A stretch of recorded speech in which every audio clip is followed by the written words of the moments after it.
Com o cerco se fechando e os suprimentos esgotados, os holandeses se viram diante de uma escolha: lutar até a morte ou aceitar uma humilhante rendição tática. A queda de Recife não foi um acidente, foi o resultado de avisos ignorados e uma estratégia de defesa em ruínas. Entre nas últimas horas de uma colônia moribunda enquanto os navios de evacuação se preparam para fugir. Esta não é uma última resistência gloriosa, é o fim desesperado e brutal da Nova Holanda e o início de um plano de vingança sem precedentes. 1654, a vingança portuguesa. O dia em que o paraíso virou inferno.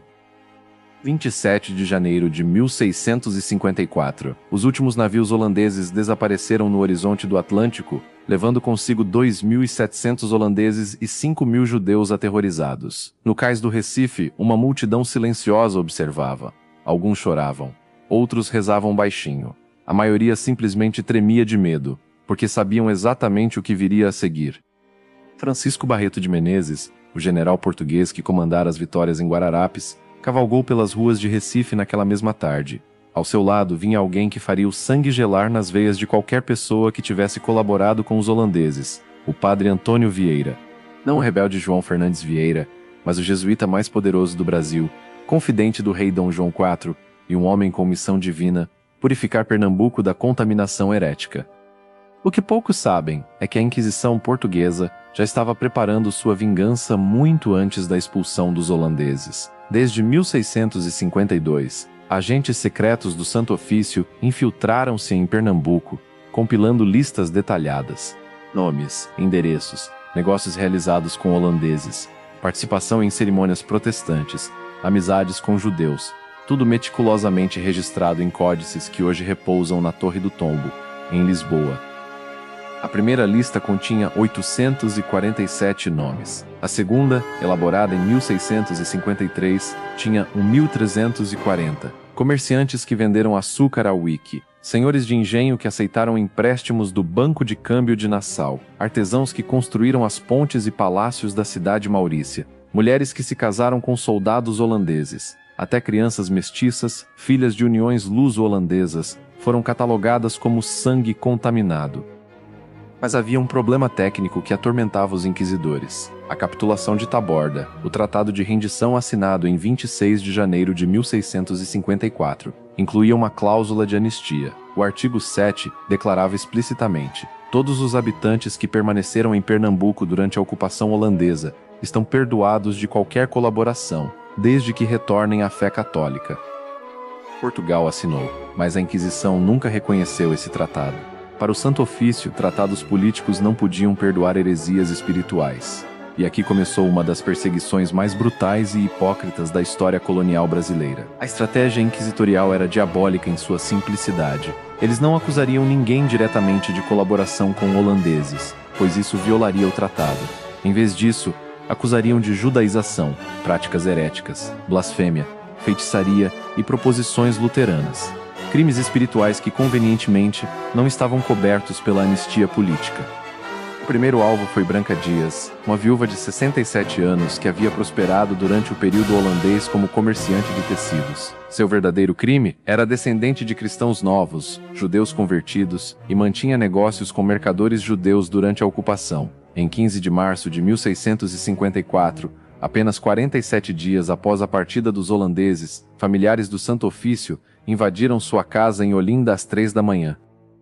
O interrogatório de Branca Dias, preservado nos cadernos do promotor do Santo Ofício, livro 276, folhas 89 a 134, Torre do Tombo, revela a natureza kafkiana destas perseguições. As provas contra ela incluíam usar roupas limpas aos sábados, não comer carne de porco durante a ocupação holandesa, quando o porco era escasso para todos, e ter amizade excessiva com a família do rabino Isaac Aboab da Fonseca. Quando perguntaram por que não comia porco, Branca respondeu: porque era caro e eu preferia galinha. O inquisidor anotou: resposta evasiva, típica de judaizante. Quando perguntaram sobre suas roupas limpas aos sábados, ela explicou: lavo roupa às sextas porque aos domingos vou à missa. Anotação: guardo o Shabat judaico disfarçadamente.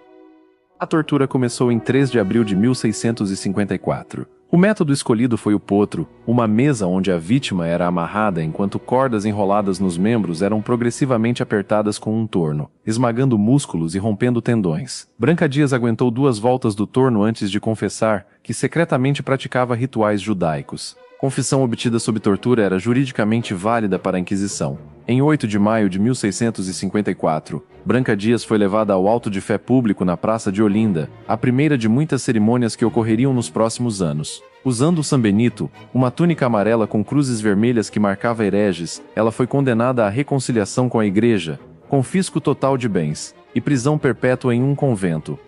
Ela morreu 6 meses depois, oficialmente de febres. Seu corpo foi enterrado em vala comum, sem lápide, sem orações. Seus bens, que incluíam uma casa de 2 andares, um armazém e 4.000 em dinheiro, foram confiscados. Metade foi para o Santo Ofício, a outra metade para a coroa portuguesa. Perseguição religiosa era também um negócio extremamente lucrativo.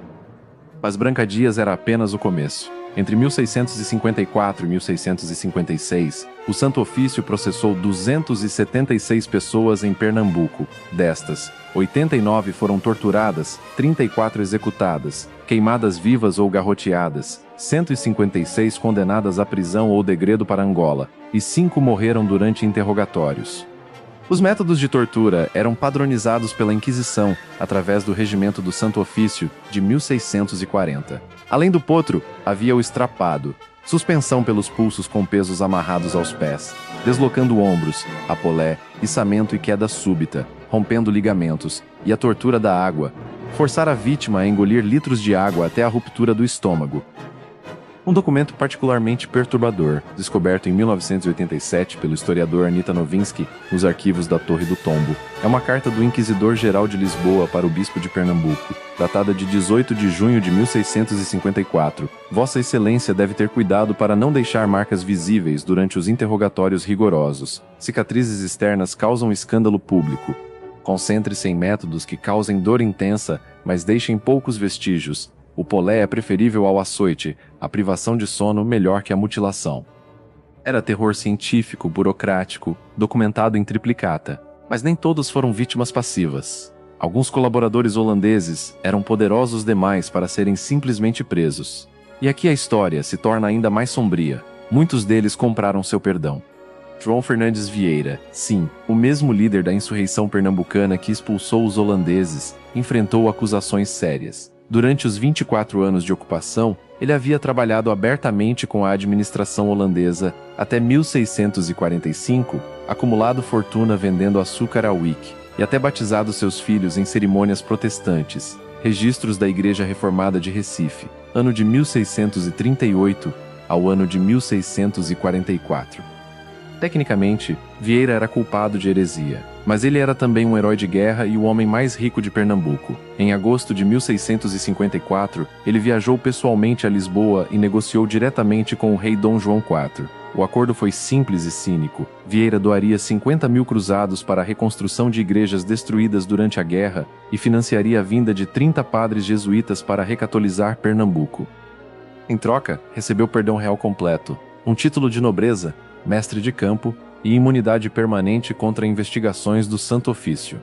O documento, assinado em 3 de setembro de 1654, ainda existe. Perdoamos completamente João Fernandes Vieira de quaisquer erros ou desvios que possa ter cometido durante o período de ocupação estrangeira, em reconhecimento de seus serviços inestimáveis à coroa. Os heróis esquecidos e o preço da vitória.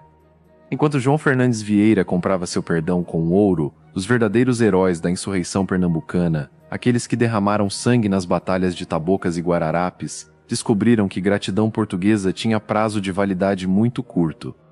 Felipe Camarão, o líder indígena potiguar batizado como Antônio Felipe Camarão, que comandara 800 guerreiros nas batalhas decisivas contra os holandeses, morreu em agosto de 1648, ainda durante a guerra, de ferimentos infectados após um combate. Mas sua viúva, Clara Camarão, Dona Clara Arcoverde, enfrentou um destino cruel que revela a hipocrisia portuguesa.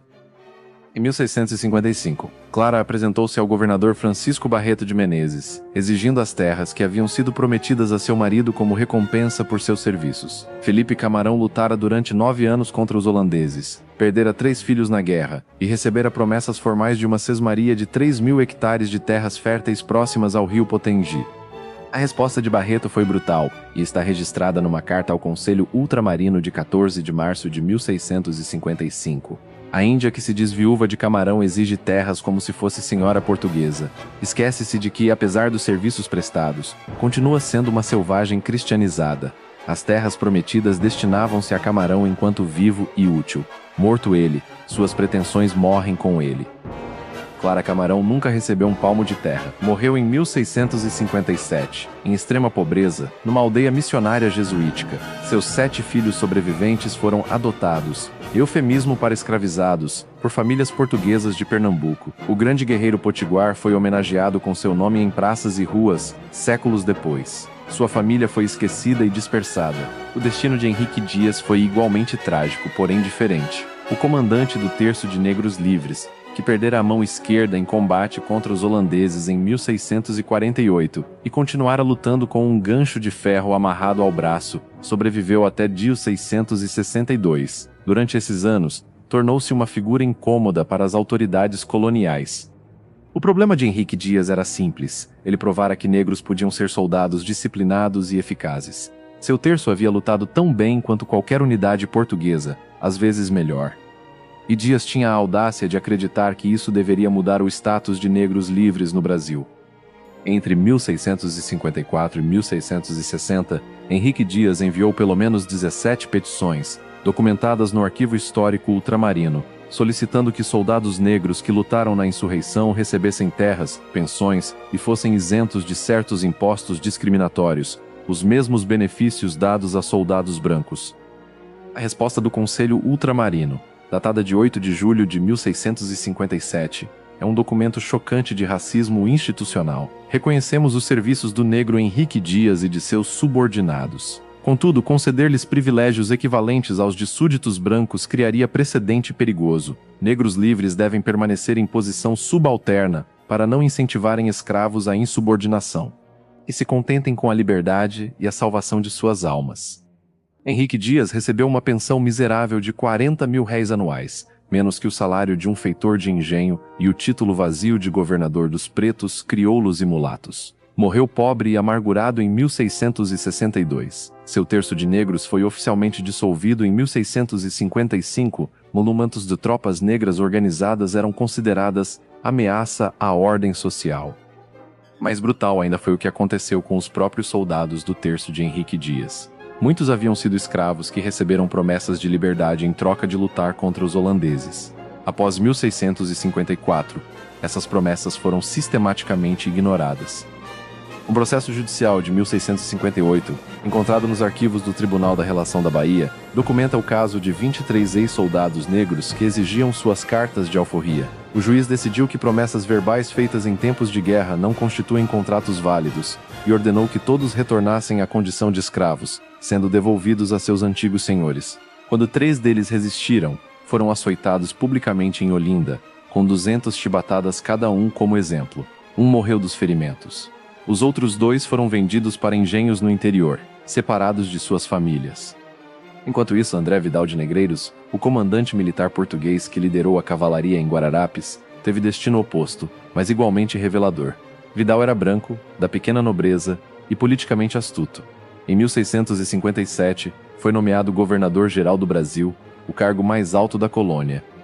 Mas aqui está a ironia cruel. Vidal, que lutara bravamente pela expulsão dos holandeses, passou seus anos como governador, ano de 1657 ao ano de 1663, tentando desesperadamente imitar exatamente o que Nassau havia feito. Ele tentou reformar o sistema tributário, incentivar diversificação agrícola, criar crédito para senhores de engenho endividados, todas políticas nassauianas.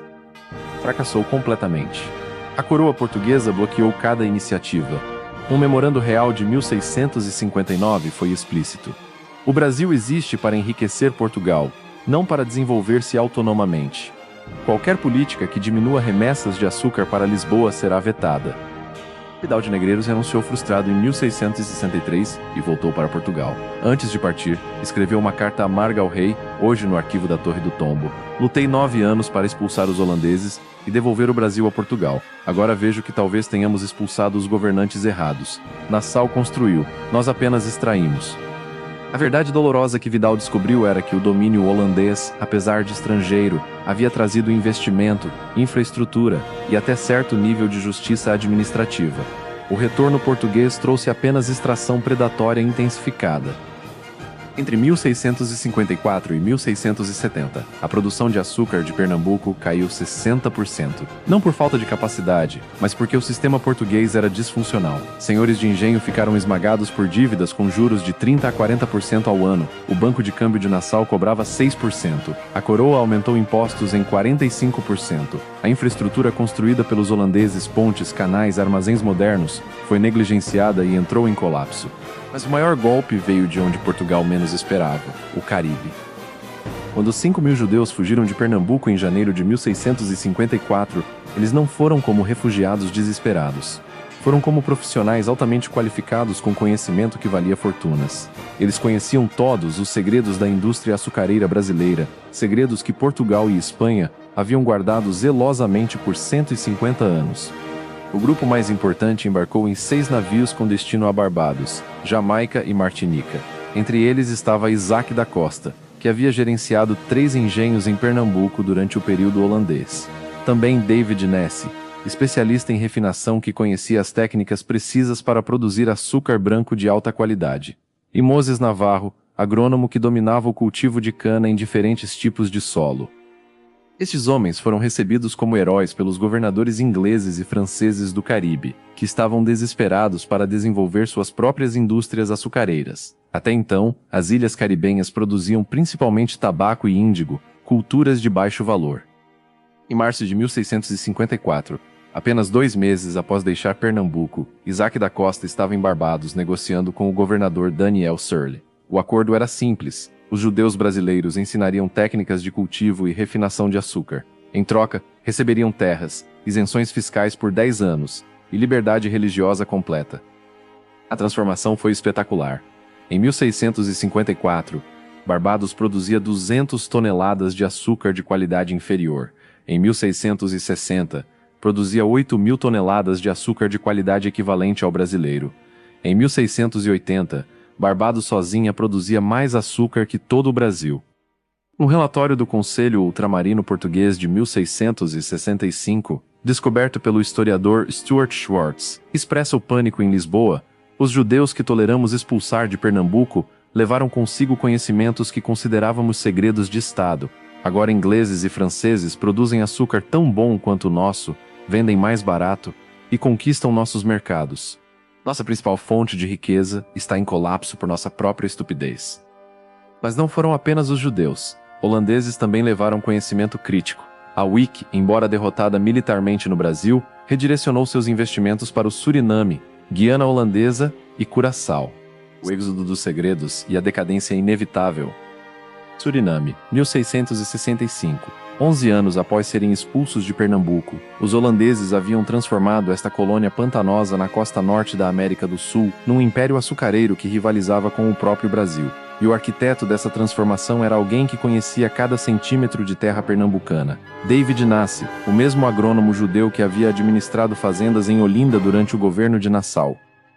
Nasse chegou ao Suriname em 1659, liderando um grupo de 152 famílias judias, a maioria refugiados de Pernambuco que haviam passado 5 anos em Cayena, Guiana Francesa, e agora buscavam um lar definitivo. A Companhia das Índias Ocidentais ofereceu condições extraordinárias. Cada família receberia 50 hectares de terra, ferramentas, mudas de cana brasileira contrabandeadas do Recife, e 10 escravos africanos a crédito.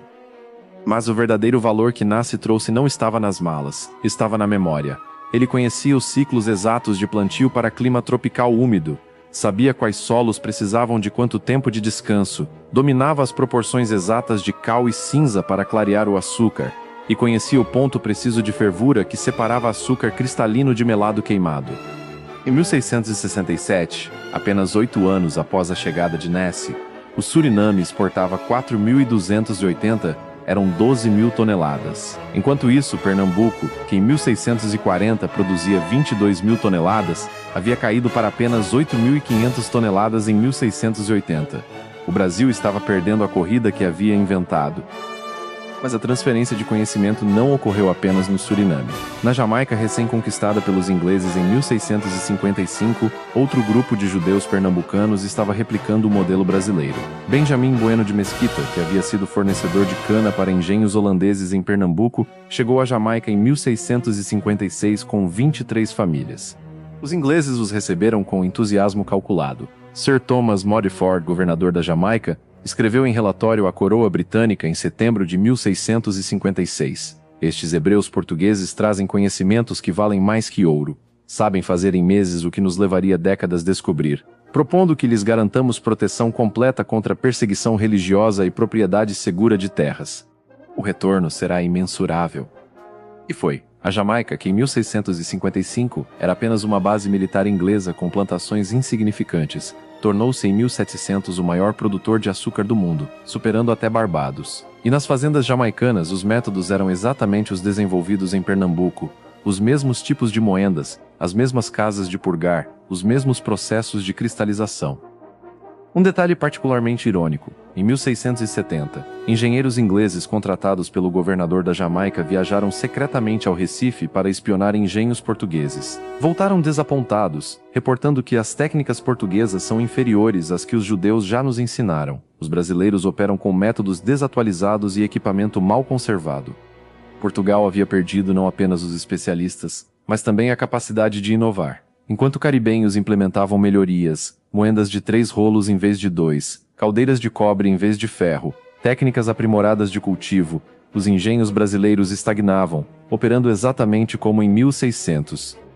A razão era estrutural e reveladora. A Inquisição havia expulsado justamente as pessoas mais empreendedoras e inovadoras. Os judeus e cristãos novos não eram apenas comerciantes, eram os principais financistas, técnicos e administradores da economia açucareira. Com sua expulsão ou marginalização, o Brasil perdeu sua classe empresarial mais dinâmica. Entre 1654 e 1680, o Santo Ofício processou em Pernambuco, Bahia e Rio de Janeiro aproximadamente 1.840 pessoas por judaísmo ou heresias relacionadas ao período holandês. Destas, pelo menos 430 eram comerciantes, administradores de engenhos, técnicos de refinação ou artesãos especializados. A Inquisição destruiu sistematicamente o capital humano que tornara o Brasil competitivo. Um caso exemplar foi o de Diogo Fernandes, mestre refinador de açúcar que trabalhara em engenhos tanto sob a administração portuguesa quanto holandesa. Em 1658, foi denunciado ao Santo Ofício por práticas judaizantes, especificamente por não trabalhar aos sábados e manter amizade excessiva com judeus durante o período holandês. Diogo era de fato cristão novo, mas católico praticante. Seu crime de não trabalhar aos sábados tinha explicação simples. Este era o dia que dedicava à manutenção de equipamentos. Mas sob tortura, confessou práticas judaicas secretas. Foi condenado ao confisco de bens e degredo para Angola. Com ele foi o conhecimento de técnicas específicas de purificação que permitiam produzir açúcar extra branco, o tipo mais valioso nos mercados europeus. Após sua deportação em 1659, os engenhos pernambucanos perderam gradualmente a capacidade de produzir esse tipo de açúcar. Em 1670, comerciantes de Lisboa reclamavam que o açúcar brasileiro é escuro e impuro comparado ao jamaicano. Mas a decadência não era apenas técnica, era também financeira. Durante o período holandês, o Banco de Câmbio de Nassau funcionava como instituição de crédito moderna, emprestando a juros baixos e aceitando açúcar futuro como garantia. Após 1654, esse sistema colapsou. Senhores de engenho ficaram dependentes de agiotas e comerciantes portugueses que cobravam juros estratosféricos. Um contrato típico de 1662, preservado nos arquivos notariais de Olinda, mostra um senhor de engenho tomando emprestado 8.000 cruzados a 35% de juros anuais, com a própria fazenda como garantia. Se não pagasse em 2 anos, perderia tudo. Centenas de engenhos mudaram de mãos dessa forma entre 1654 e 1680, não por herança ou venda normal, mas por execução de dívidas. E os novos proprietários, frequentemente comerciantes de Lisboa sem experiência agrícola, administravam as fazendas apenas para extrair lucro máximo imediato, sem qualquer investimento em manutenção ou melhoria. A infraestrutura urbana também colapsou. A majestosa cidade maurícia de Nassau, com suas pontes, canais, palácios e jardins, deteriorou-se rapidamente. As pontes, construídas com madeira de lei pelos engenheiros holandeses, não receberam manutenção. Uma por uma apodreceram e desabaram. A última, a ponte de Nassau, que conectava Recife à ilha de Antônio Vaz, ruiu parcialmente em 1671, matando 18 pessoas. Os canais, que serviam para drenagem e transporte, entupiram com lixo e sedimentos. Em 1675, o Recife sofreu a primeira de muitas epidemias de febre amarela transmitida por mosquitos que proliferavam nas águas estagnadas. Mais de 2.000 pessoas morreram em 3 meses, 20% da população da cidade. O Palácio de Friburgo, a magnífica residência de Nassau com seus jardins botânicos e coleções de arte, foi saqueado sistematicamente. Governadores portugueses venderam as pinturas de Franz Post e Albert Eckhout, hoje avaliadas em milhões, por ninharias. O jardim botânico foi abandonado, plantas exóticas morreram. O próprio palácio virou quartel militar e, gradualmente, ruína. Em 1680, um viajante francês, François Frogger, visitou Recife e escreveu em seu diário: "Vejo por toda parte sinais de grandeza passada. Edifícios magníficos agora em ruínas, canais entupidos, pontes quebradas. Os habitantes falam com nostalgia do tempo dos Flamengos como se fosse era dourada. É extraordinário que prefiram lembrar invasores estrangeiros a seus próprios compatriotas." Esse sentimento, a nostalgia pelo período holandês, tornou-se fenômeno cultural chamado de sebastianismo pernambucano invertido. Enquanto portugueses esperavam o retorno místico de Dom Sebastião, pernambucanos fantasiavam sobre o retorno de Nassau. A Inquisição, naturalmente, considerava isso heresia. Em 1673, um senhor de engenho chamado Gaspar Gonçalves foi denunciado por afirmar publicamente numa taverna: "Vivíamos melhor sob os hereges holandeses que sob nossos próprios reis católicos." Foi preso, interrogado e forçado a retratar-se publicamente, vestindo São Benito em auto de fé. Mas a repressão não podia esconder a realidade econômica. Os números eram brutais. Em 1640, açúcar representava 95% das exportações brasileiras. Em 1680, ainda era 85%, mas o valor absoluto havia caído 40%. O Brasil estava mais dependente de monocultura do que nunca, mas produzindo menos e pior. Enquanto isso, no Caribe, a produção explodira. Barbados, Jamaica, Martinica, Guadalupe, Saint-Domingue, Haiti, todas as ilhas caribenhas estavam usando conhecimentos levados do Brasil para superar o Brasil. O legado de sangue e o final irônico da história. De 1680 a 1695. Enquanto o Nordeste agonizava sob o peso da decadência econômica e da perseguição inquisitorial, algo inesperado aconteceu que revelaria a suprema ironia de toda esta história. Portugal descobriu ouro em Minas Gerais. A notícia chegou a Lisboa em 1695 como um raio de esperança divina. Bandeirantes paulistas, explorando o interior em busca de escravos indígenas, haviam encontrado depósitos colossais de ouro nos leitos de rios da região que seria chamada de Minas Gerais. Era a salvação econômica que Portugal desesperadamente necessitava.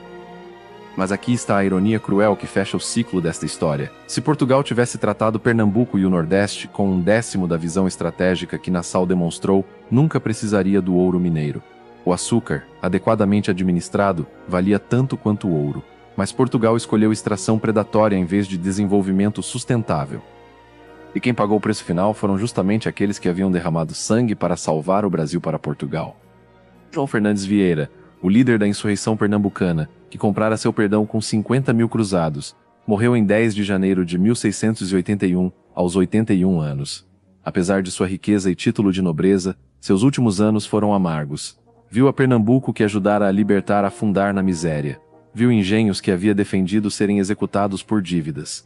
E viu seus próprios filhos mestiços.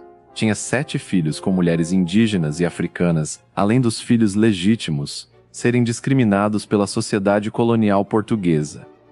Seu testamento, datado de 1680 e preservado no Arquivo Público de Pernambuco, contém passagens surpreendentes. Lego aos meus filhos naturais terras e dinheiro suficientes para que vivam dignamente, embora a sociedade os despreze por seu sangue. Lutei 9 anos para expulsar estrangeiros, mas agora questiono se foram os estrangeiros certos. Que Deus me perdoe esta dúvida. Mais revelador ainda é um codicilo escrito 3 dias antes de morrer. Ordeno que parte de minha fortuna seja usada para pagar passagens de quaisquer famílias judias que desejem retornar de Amsterdã ou do Caribe.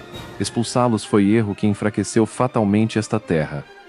Os executores do testamento, católicos devotos, simplesmente ignoraram este codicilo. Nunca foi executado, mas sua existência revela o arrependimento profundo de um homem que viveu tempo suficiente para ver as consequências de suas ações. O André Vidal de Negreiros morreu em 1680 em Portugal, esquecido e pobre. Apesar de ter sido governador-geral do Brasil, terminou seus dias numa pequena propriedade rural, sobrevivendo de uma pensão miserável. Suas tentativas de reformar a administração colonial foram todas bloqueadas. Morreu convencido de que vencemos a guerra, mas perdemos a paz. Mas o destino mais trágico de todos foi o dos descendentes de Felipe Camarão e dos soldados do terço de Henrique Dias, os verdadeiros heróis militares da insurreição. Em 1688, o governo colonial decidiu reorganizar as populações indígenas. Os potiguares, tribo de Felipe Camarão, foram forçados a abandonar suas terras tradicionais próximas ao litoral e reassentados em aldeamentos missionários no interior, essencialmente campos de trabalho forçado administrados por jesuítas. O relatório jesuítico de 1690 registra: recebemos 340 índios potiguares no aldeamento de São Miguel. Muitos são filhos e netos do falecido Camarão. Resistem ao trabalho disciplinado e mantêm práticas pagãs secretas. Aplicamos castigos moderados para corrigi-los. Castigos moderados incluíam açoitamento público, privação de alimentos e separação forçada de famílias. Em 1695, apenas 89 dos 340 potiguares originais permaneciam vivos no aldeamento. Os outros haviam morrido de doenças, fome ou simplesmente fugido para o sertão. A linhagem direta de Felipe Camarão, o homem que derrotara holandeses em batalhas decisivas, desapareceu completamente dos registros históricos após 1702. Seus descendentes se dispersaram, alguns sendo absorvidos em populações mestiças, outros morrendo nas missões. O grande líder potiguar não tem túmulo conhecido, nenhum monumento contemporâneo, nenhuma continuidade familiar documentada.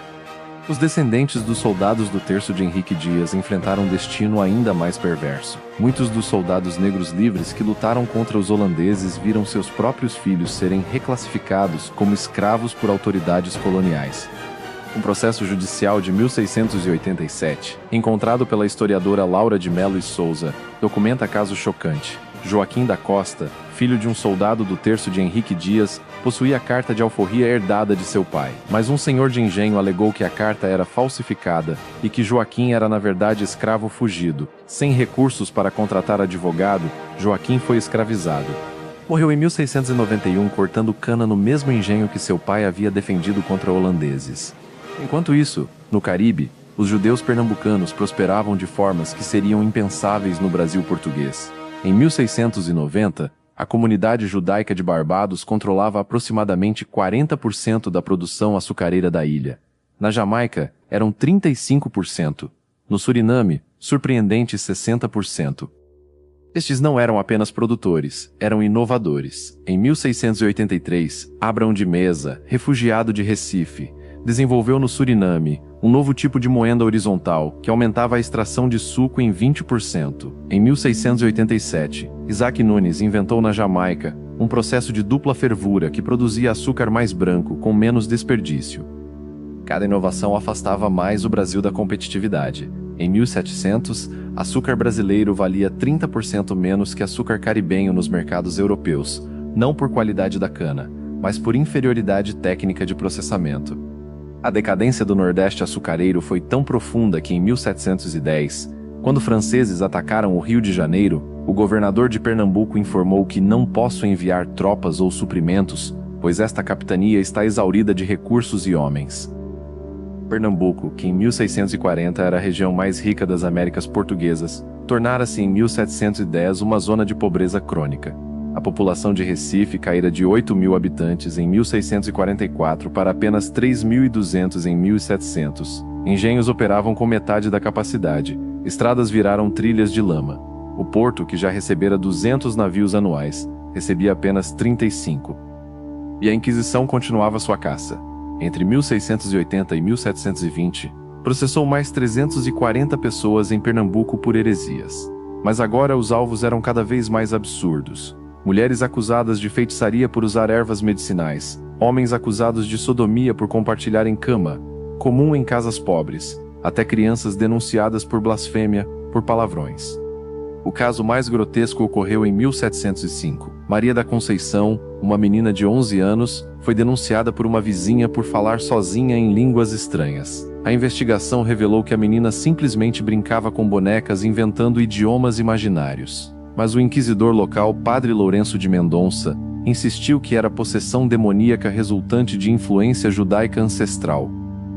A menina foi interrogada durante 3 dias. Aterrorizada, confessou que sua avó, já falecida, lhe ensinara orações secretas judaicas. Foi sentenciada a viver num convento até os 21 anos, separada de sua família. Morreu no convento em 1708, aos 14 anos, de melancolia. Este era o Brasil que Portugal criara após expulsar os holandeses. Um território empobrecido, tecnologicamente atrasado, intelectualmente sufocado, economicamente estagnado e espiritualmente aterrorizado. Enquanto isso, em Amsterdã, Maurício de Nassau viveu até 1679, morrendo aos 74 anos como um dos homens mais respeitados da Europa. Suas coleções de arte brasileira formaram museus. Suas memórias sobre o Brasil foram publicadas e traduzidas para 6 idiomas. Cientistas europeus estudavam os espécimes que Markgrave coletara. As pinturas de Franz Hals Post decoravam palácios de príncipes. Nassau nunca voltou ao Brasil, mas manteve correspondência com alguns ex-colonos até sua morte. Uma carta de 1675, escrita a um comerciante holandês que permanecera em Recife após 1654, resume sua visão. Soube que tudo o que construímos está em ruínas. Não me surpreende. Portugal vê colônias como minas a explorar até esgotamento. Vimos o Brasil como sociedade a construir. Nossa visão era impraticável para o contexto. Requereria séculos de comprometimento que companhias comerciais não podem oferecer.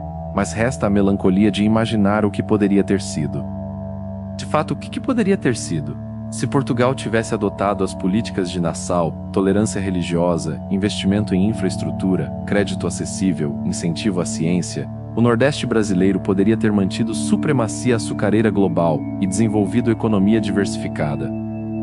Em vez disso, escolheu perseguição, extração e estagnação. E pagou o preço em ouro. Todo o ouro extraído de Minas Gerais entre 1695 e 1800, aproximadamente 1.000 toneladas, foi drenado para pagar dívidas externas e financiar uma corte perdulária em Lisboa. Nada ficou no Brasil. A lição final desta história é sombria. O Brasil não venceu, expulsando os holandeses. Perdeu uma oportunidade de modernização que levaria 3 séculos para retornar. A verdadeira invasão não foi militar, foi intelectual, econômica e espiritual. E essa invasão Portugal executou contra seu próprio povo. Neste vídeo tivemos a oportunidade de conhecer fatos importantes que marcaram e definiram o Brasil colônia no século XVII. Ainda pairam dúvidas sobre as decisões que projetaram o desempenho do Brasil. Próximo vídeo: 3 erros de Portugal que mudaram o Brasil para sempre. Te convido a se inscrever no canal. Esta série está revelando o Brasil que esconderam de você. A verdade está nos arquivos e nós estamos apenas começando a desenterrá-la. Comente abaixo. Você sabia que heróis como Henrique Dias e Felipe Camarão foram traídos e esquecidos? Que o Brasil poderia ter prosperado se não tivesse expulsado seus próprios especialistas? Compartilhe este vídeo. Essa história precisa ser contada.